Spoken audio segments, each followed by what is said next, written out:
তারেক রহমানের ভোটার হতে আইনি বাধা নেই, জানালেন ইসি মাসুদ, যে কাউকে ভোটার করার এখতিয়ার কমিশনের হাতে।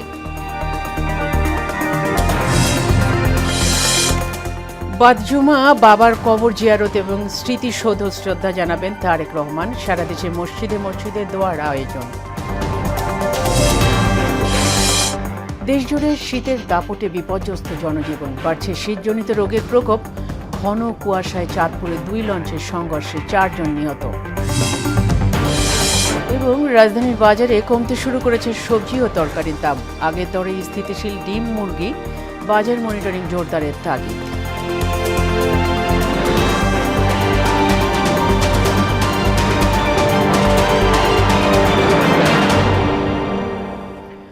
আসসালামু আলাইকুম, সবাইকে মোহনা সংবাদে স্বাগত। শুনছিলেন শিরোনাম, পুরো সংবাদের সঙ্গে আছি ফাতেমা রশিদ। তারেক রহমানের ভোটার হতে আইনগত কোনো বাধা নেই বলে জানিয়েছেন নির্বাচন কমিশনার রহমানুল মাসুদ। সকালে এ তথ্য নিশ্চিত করেছেন রহমানুল মাসুদ।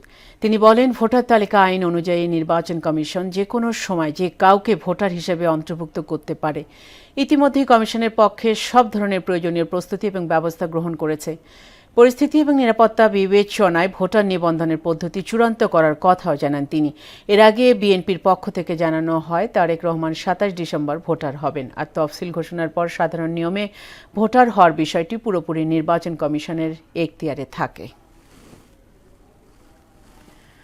বাদ-জুমার রাজধানীর শেরেবাংলা নগরে বাবা শহীদ প্রেসিডেন্ট জিয়াউর রহমানের কবর জিয়ারত করবেন বিএনপির ভারপ্রাপ্ত চেয়ারম্যান তারেক রহমান। সেখান থেকে সাভারের জাতীয় স্মৃতিসৌধে মুক্তিযুদ্ধের বীর শহীদদের প্রতিও শ্রদ্ধা জানাবেন তিনি। এসব কর্মসূচিতে অংশ নিতে বাদ-জুমা গুলশানের বাসভবন থেকে বের হবেন তারেক। তার আগমন উপলক্ষে জাতীয় স্মৃতিসৌধ ও আশেপাশের এলাকায় জোরদার করা হয়েছে নিরাপত্তা ব্যবস্থা। 4 স্তরের নিরাপত্তা বলয়ে ঘিরে দেওয়া হয়েছে পুরো এলাকা। এই উপলক্ষে ব্যাপক প্রস্তুতি নিয়েছেন স্থানীয় বিএনপি নেতাকর্মীরা।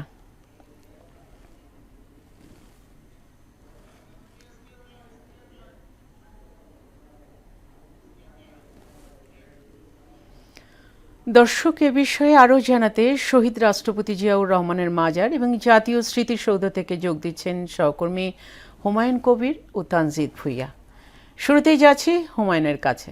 হুমায়ুন, শহীদ রাষ্ট্রপতি জিয়াউর রহমানের মাজার এলাকার নিরাপত্তা ব্যবস্থা সহ সার্বিক বিষয়ে আমাদের জানান।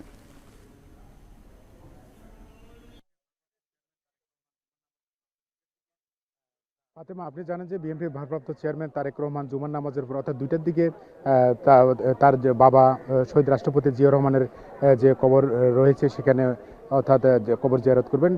আমরা সকাল থেকে দেখেছি অর্থাৎ সমাধি প্রাঙ্গণে কোরআন খতম এবং কি বিভিন্ন ধরনের দোয়ার আয়োজন করা হয়েছে দলের পক্ষ থেকে।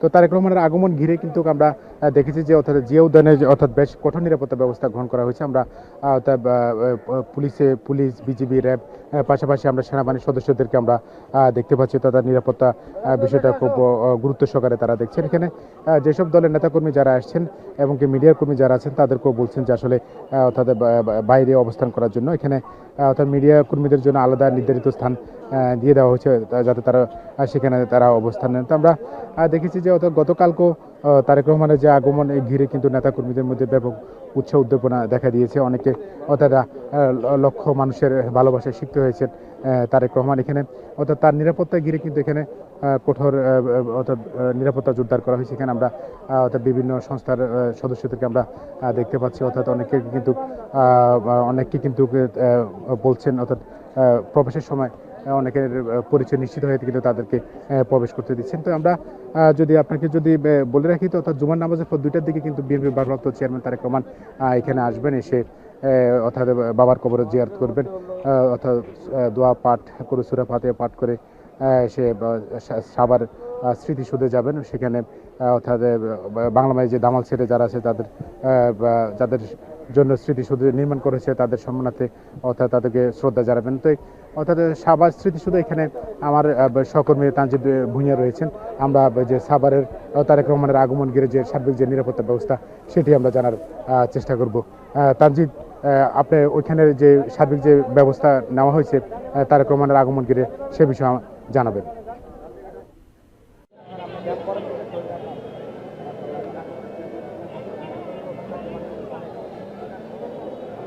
জি, ধন্যবাদ হুমায়ুন কবির। আপনি যেমনটি বলছিলেন যে বিএনপির ভারপ্রাপ্ত চেয়ারম্যান তারেক রহমানের আগমন উপলক্ষেই কিন্তু সাভারের যে জাতীয় স্মৃতিসৌধটি রয়েছে সেখানে তিনি আসবেন এবং সেখানে তিনি শ্রদ্ধা নিবেদন করবেন, যেটি আমরা জানতে পেরেছি। এবং একটু বিষয় জানিয়ে রাখি, এই বিএনপির ভারপ্রাপ্ত চেয়ারম্যান ওনার এই স্মৃতিসৌধে শ্রদ্ধা নিবেদনে আসার উপলক্ষেই কিন্তু এখানে বিভিন্ন স্তরে যারা নিরাপত্তা কর্মীরা রয়েছে ওনারা কিন্তু এখানে নিশ্চিদ্র নিরাপত্তা নিশ্চিত করছেন এবং যারা দলের যারা বিভিন্ন পর্যায়ের নেতৃবৃন্দরা রয়েছেন ওনারা কিন্তু এখানে সকাল থেকে এসে জড়ো হচ্ছেন। আমরা যদি এখন একটু দেখাতে চাই যে এখানে যারা নিরাপত্তা কর্মীরা রয়েছে, পুলিশ থেকে শুরু করে র্যাব এবং আমরা বিভিন্ন স্তরের নিরাপত্তা এখানে জোরদার করা হয়েছে ওনার বিএনপির ভারপ্রাপ্ত চেয়ারম্যানের আগমন উপলক্ষে। একটি বিষয় জানিয়ে রাখি, বিএনপির ভারপ্রাপ্ত চেয়ারম্যান তারেক রহমান তিনি কিন্তু বাদ জুম্মা বাসা থেকে বের হয়ে তিনি কিন্তু শহীদ প্রেসিডেন্ট জিয়াউর রহমানের যেই সমাধি রয়েছে সেখানে কিন্তু তিনি শ্রদ্ধা নিবেদন করবেন। তারপরেই কিন্তু দলের যারা সিনিয়র নেতৃবৃন্দরা রয়েছে, বিএনপি মহাসচিব থেকে শুরু করে স্থায়ী কমিটির যারা সদস্যরা রয়েছেন ওনাদেরকে সঙ্গে নিয়ে কিন্তু সাভারের যে জাতীয় স্মৃতিসৌধটি রয়েছে সেখানে এসে তিনি শ্রদ্ধা নিবেদন করবেন। গত প্রায় ১৭ বছর পর তিনি কিন্তু এই গত ২৫ তারিখ তিনি কিন্তু এই দেশে প্রত্যাবর্তন করেছেন। এই প্রত্যাবর্তনের পর বিএনপির ভারপ্রাপ্ত চেয়ারম্যানের দেশে এই আগমন উপলক্ষেই তিনি কিন্তু এই 2 দিনের এই যে কর্মসূচি, আজকের এই কর্মসূচিতে বিএনপির যিনি প্রতিষ্ঠাতা শহীদ প্রেসিডেন্ট জিয়াউর রহমানের মাজার জিয়ারত এবং সাভারের যে জাতীয় স্মৃতিসৌধটি রয়েছে এখানে তিনি শ্রদ্ধা নিবেদন করতে আসবেন। তো পরবর্তীতে যদি বিএনপির পক্ষ থেকে আরও কোনো তথ্য জানানো হয় আমাদেরকে, তাহলে কিন্তু আপনার মাধ্যমে আমি জানানোর চেষ্টা করতে পারবো। তো এই ছিল আমার কাছে সাভারের জাতীয় স্মৃতিসৌধ থেকে বিএনপির ভারপ্রাপ্ত চেয়ারম্যান তারেক রহমানের আগমন উপলক্ষে সর্বশেষ। হুমায়ুন ও তানজিদ, আপনাদের দুজনকে ধন্যবাদ। দীর্ঘ 17 বসন্ত পেরিয়ে গেছে, নির্বাসন আর রুদ্ধশ্বাসের প্রতীক্ষা শেষে নানা প্রতিকূলতার পাহাড় ডিঙ্গিয়ে অবশেষে দেশে ফিরলেন বিএনপির ভারপ্রাপ্ত চেয়ারম্যান তারেক রহমান। দেশে ফেরায় উচ্ছ্বসিত বগুড়াবাসী, নেতাকে বরণ করতে অধীর অপেক্ষায় তারা। বিস্তারিত রাসেল কবিরের রিপোর্টে।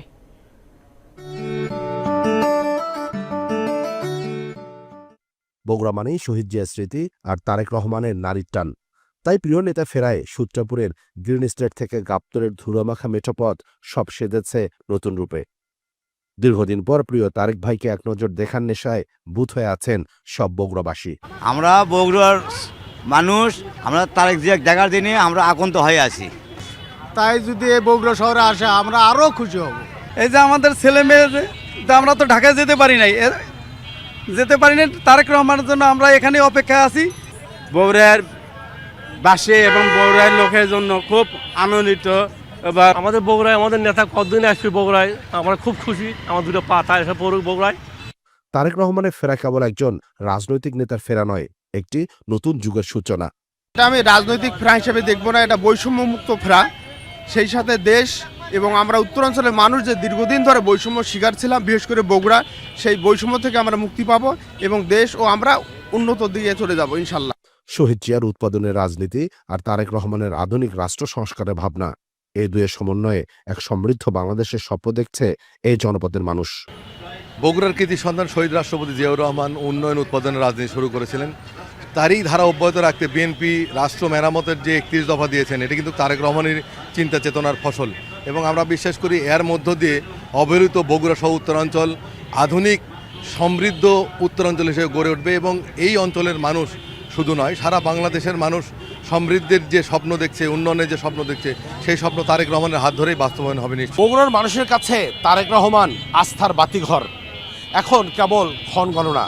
শৈশবে সেই চেনা আঙ্গিনায় কখন পা রাখবেন প্রিয় নেতা। রাসেল কবির, মোহনা সংবাদ, বগুড়া। দেশের বিভিন্ন এলাকায় বেড়েছে শীতের দাপট। কুয়াশা আর ঠান্ডা বাতাসে কনকনে শীত অনুভূত হচ্ছে সারা দেশেই। তাপমাত্রা কমে যাওয়ায় সবচেয়ে বেশি বিপাকে খেটে খাওয়া নিম্ন আয়ের মানুষ। হাসপাতালে বেড়েছে শীতজনিত রোগীর চাপ। প্রতিনিধিদের পাঠানো তথ্য ও চিত্রে আরও জানাচ্ছেন সিফাত রহমান জেসি।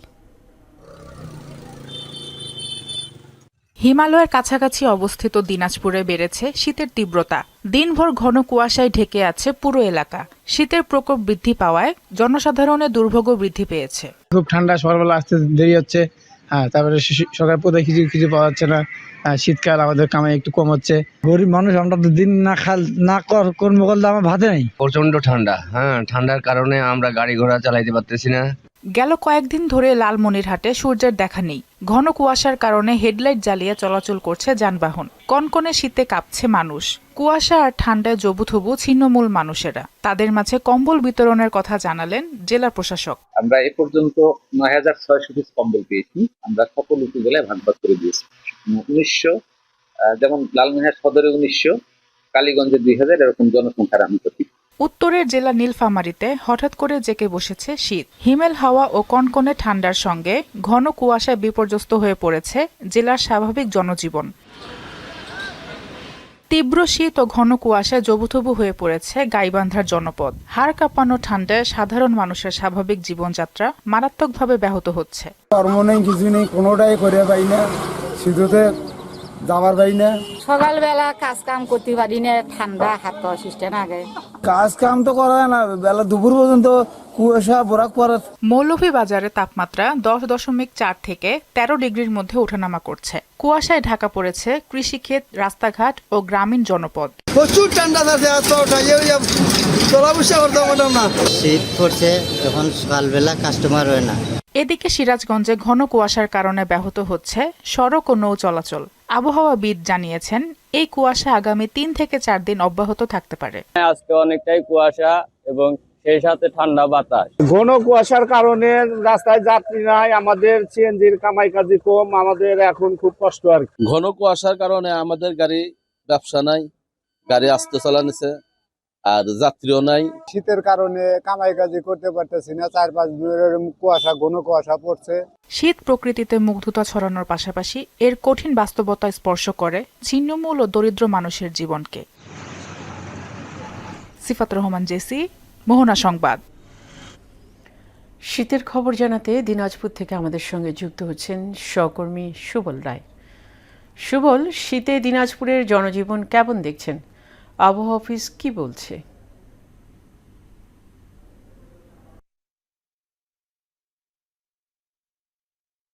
জি, আপনি জানেন যে গত কয়েকদিন ধরে কিন্তু প্রচন্ড শীতের কারণে সকালবেলা কুয়াশার কারণে কিন্তু খেটে খাওয়া মানুষরা কিন্তু বেরোতে পারছিলেন না। তবে আপনি দেখতে পাচ্ছেন যে আমার পিছনে কিন্তু আজকে এই রৌদ্র হলেও কিন্তু এই রৌদ্র কিন্তু তেমন কোনো তাপ নেই। আর এদিকে যেহেতু দিনাজপুর একটি হিমালয় কাছাকাছি হওয়ার কারণে কিন্তু শীতের অনুভূতিটা কিন্তু একটু বেশি পাওয়া যাচ্ছে। তো আমি আপনাকে যেটুকু বলতে চাই যে কয়েকদিন ধরে কিন্তু হিমেল হাওয়া বইছে এই দিনাজপুর অঞ্চলে।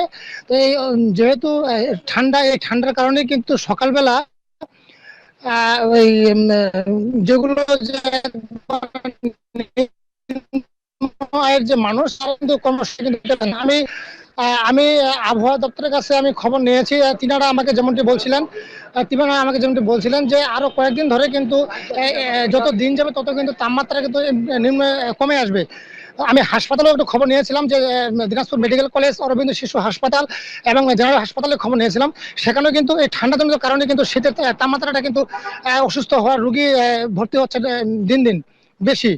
তো আমি যেহেতু কয়েকদিন ধরেই কিন্তু এই অবস্থা, তো এখন পর্যন্ত কিন্তু আমি যেটুকু জানিয়ে রাখছি যে আবহাওয়া দপ্তর বলেছেন আমাকে যে তোফাজ্জল হোসেন, ভারপ্রাপ্ত কর্মকর্তা তোফাজ্জল হোসেন, তিনি আমাকে জানিয়েছেন যে আজকে যে তাপমাত্রা, এই তাপমাত্রা সর্বোচ্চ রেকর্ড করা হয়েছে দিনাজপুরে 11.6 ডিগ্রি সেলসিয়াস এবং বাতাসের আর্দ্রতা ছিল কিন্তু 92%। তো তিনি আমাকে বলেছেন যত দিন যাবে তত কিন্তু তাপমাত্রার হার কিন্তু আরো কমে আসবে, সেই সাথে শীতের তীব্রতা একটু বেড়ে যাবে। এই ছিল আমার কাছে সর্বশেষ তথ্য। সুবল, আপনাকে ধন্যবাদ। এদিকে ঘন কুয়াশায় চাঁদপুরের মেঘনা নদীতে যাত্রীবাহী 2 লঞ্চের সংঘর্ষে 4 জন নিহত হয়েছেন। বৃহস্পতিবার দিবাগত রাত 2টার দিকে হাইমচর উপজেলা এবং হরিণা এলাকার মাঝামাঝি স্থানে এই ঘটনা ঘটে। পরে দুর্ঘটনা কবলিত লঞ্চের হতাহত যাত্রীদের সদরঘাটে আনা হয়। সদরঘাট নৌ থানার ইনচার্জ সোহাগ রানা জানান, লঞ্চের সংঘর্ষের ঘটনায় 7 জনের লাশ পাওয়া গেছে, আরও কয়েকজন আহত হয়েছেন। দুর্ঘটনার পর লঞ্চে যাত্রীদের মধ্যে আতঙ্ক ছড়িয়ে পড়ে। ইতোমধ্যে দুর্ঘটনার কারণ অনুসন্ধানে তদন্ত শুরু করেছে সংশ্লিষ্ট কর্তৃপক্ষ। ঘাতক অ্যাডভান্সার লঞ্চটিকে ঝালকাঠির লঞ্চ ঘাটে আটক করেছে পুলিশ।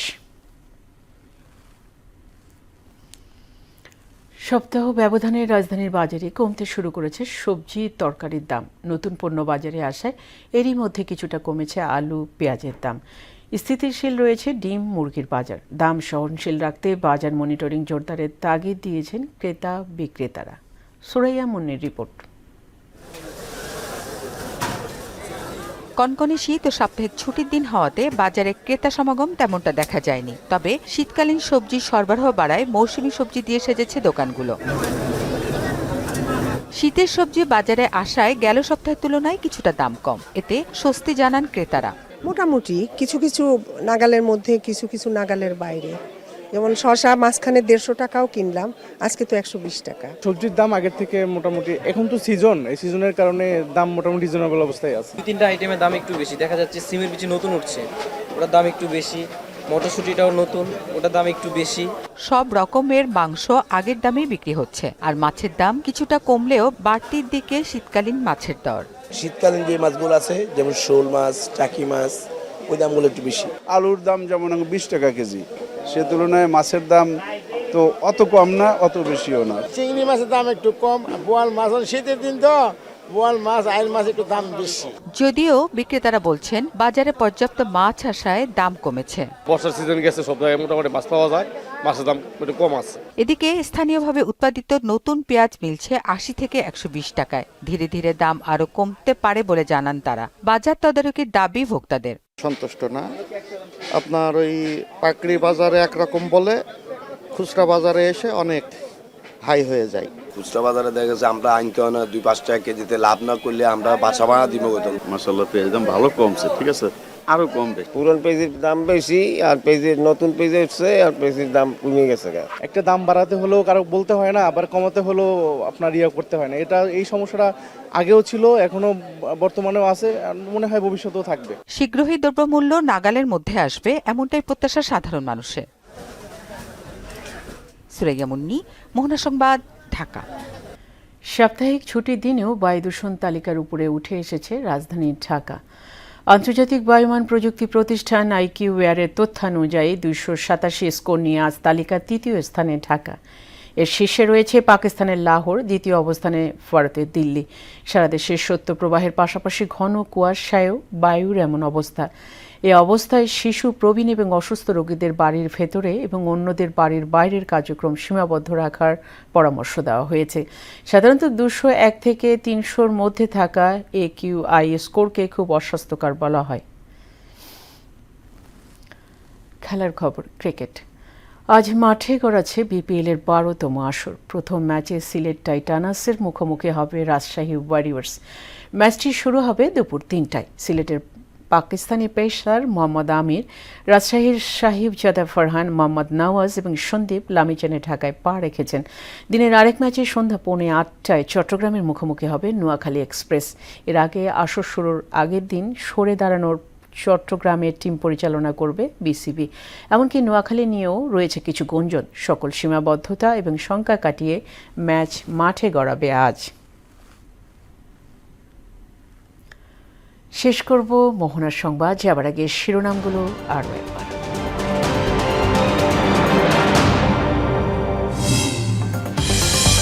তারেক রহমানের ভোটার হতে আইনি বাধা নেই, জানালেন ইসি মাসুদ, যে কাউকে ভোটার করার এখতিয়ার কমিশনের হাতে।